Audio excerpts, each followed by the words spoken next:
Hello and welcome to the module number 5 of this MOOC dedicated to the Council of Europe recommendation on youth work. I'm still Diana Yagazarian from the Federation of Youth Clubs of Armenia and Vice President at ECYC. We met in module 2 and today I have a pleasure to introduce you to recommendation number 3 with its principles, measures and suggested in the recommendation on youth work. I hope you already memorized what was the content of recommendation 1 and 2, completed your assignment and ready to go to recommendation number 3. What does the third recommendation say to us? Taking into consideration the measures and principles proposed in the appendix to this recommendation and encouraging providers of youth work to do the same.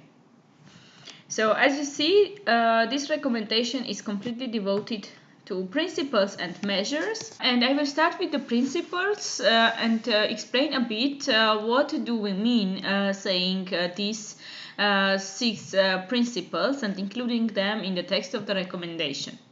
So the recommendation builds on the existing values, principles and benefits of youth work, of course, and the design and delivery of youth work are underpinned by the principles of voluntary and active participation, equality of access, openness and flexibility. It should be rights-based, inclusive and centered on young people and their needs and abilities. As participation is one of the key principles of youth work, young people, youth workers, and other organizations providing youth work are encouraged and recognized as active partners in the development, implementation, and evaluation of youth work policy and practice.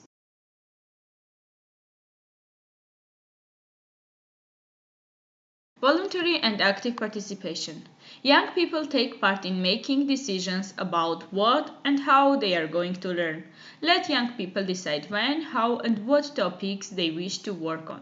Young people have the right to be involved in everything that is decided about them and arranged for them. Meaningful youth participation means that young people are involved in such a way they actually can make a change. So, in a nutshell, we can say nothing about us without us. Equality of access. An access need is something a person needs to communicate, learn and take part in an activity. Many people have access needs. Equality of access in youth work means that different access needs are taken into consideration so that young people can take part in youth work in an equal way. Openness and flexibility. So these two terms refer to the ability to change or be changed easily according to the situation. In the modern era, when we have lots of community challenges, we as youth workers have to be flexible and open to tackle with different topics and different challenges we face nowadays. A rights-based approach to youth work policy, arts, policymakers to work towards the long-term fulfillment of youth rights, including the right to participate in defining those rights, and empowers young people by defining them as rights holders. Youth policy recognizes young people not as beneficiaries, but as participating rights bearers. Social inclusion is the process of individual self-realization within a society, acceptance and recognition of one's potential by social institutions in integration through study, employment, volunteer work, or other forms of participation in the web of social relations in a community. It has a particular meaning to those young people who come from disadvantaged backgrounds, and for them, social inclusion involves breaking various barriers before acquiring their social rights as full members of society. Centered on young people. Learner-centeredness has many assertions and consequences, including the openness from the side of the facilitator to adjust the content and level of the work to the participants' realities, something which we labeled start from where people are. Talking about needs and abilities of young people, we have to mention that the needs especially are the specific issues that affect the quality of life for young people and represent what is either lacking or what is not provided or not accessible to young people. As you can see from these principles, they are very important to take into consideration when developing youth policies, especially youth work policies. I know that we all have much more values and principles when in our youth work realities.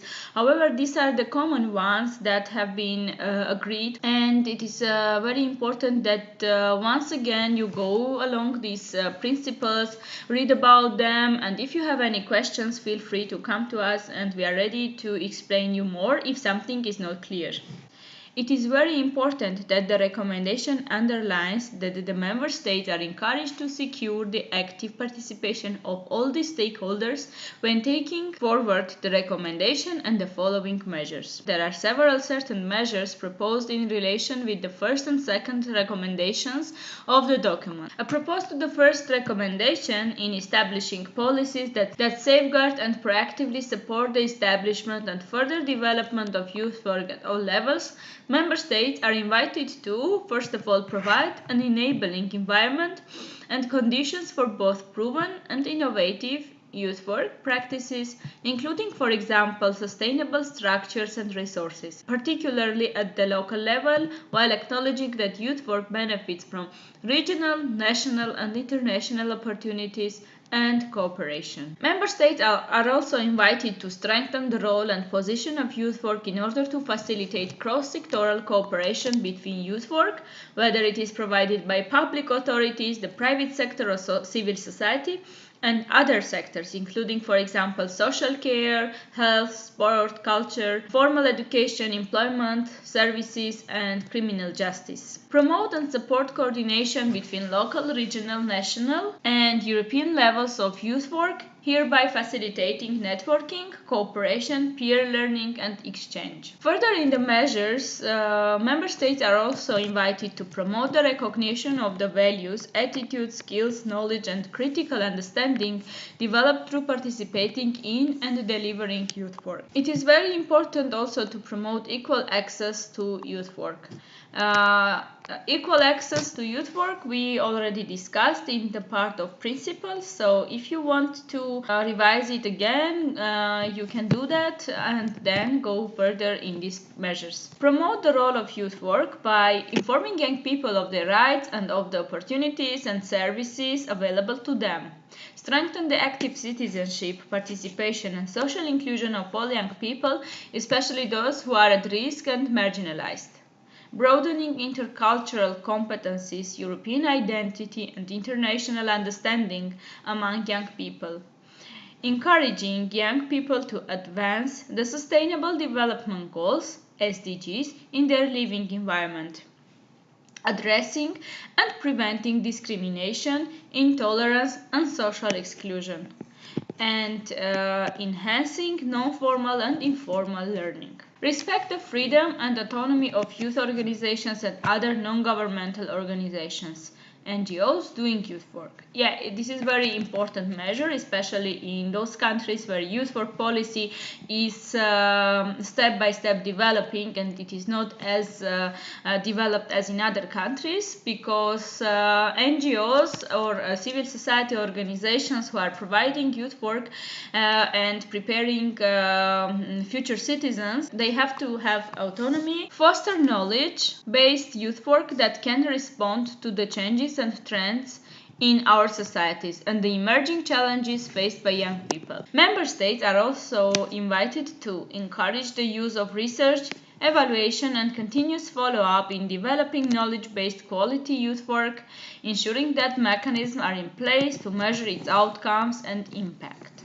In the establishing a coherent and flexible competency-based framework for the education and training of paid and volunteer youth workers, member states are invited to work with youth work providers and other stakeholders to develop a set of core competencies, for example, values, attitudes, skills, knowledge and critical understanding that should be expected from youth workers. Next, they have to establish frameworks, strategies, programs and pathways for the education, training, capacity building and professional development of youth workers based on the agreed set of competencies. They are also invited and recommended to establish new or further develop existing mechanisms for the documentation, validation, certification and recognition of competencies which paid and volunteer youth workers gain through their practice. And the last, give increased support to implementing the existing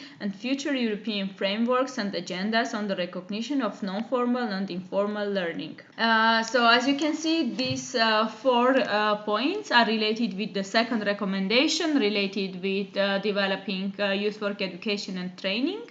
They are very important that they will be considered in our youth work policies in our member states, and we as youth workers have to advocate based on these points, which are extremely important for the future well-being of youth work. During the study session organized by ECYC, together with the Council of Europe Youth Department, we developed a tool that you can use for mapping the listed measures for youth work reality.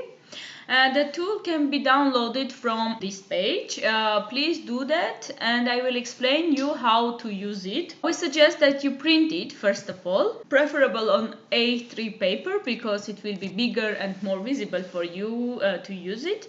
Then we encourage you to read step by step each measure related both to first and second recommendations and place each of the measure on this diagram that we propose you, assessing whether it is important or not and if they are happening a lot or never happening in your youth work reality or in your member states or in your youth club. So it is up to you that you assess national level policy or policies in your organization or in your youth club. It's up to you absolutely to decide what to measure for you. I can give you a short example. Talking about established framework, strategies, programs and pathways for the education, training and capacity building and professional development of youth workers based on the agreed set of competencies. So for me, coming from Armenia, I would say that it is extremely important that specific strategies, policies give education pathway and build capacities for professional development of youth workers. I would say this is very important. However, it is not happening a lot in my country, in Armenia, and in our national policies it is not mentioned. So I will place it a bit here, that it is happening but not as much as I would like to. So then you can go one by one to each measure and see what reality you will have on this diagram. Thank you for watching and taking this MOOC. See you in our next sessions. You can contact us at mooc@ecic.org. Don't forget to follow us on social media platforms and take the quiz of this session number 5.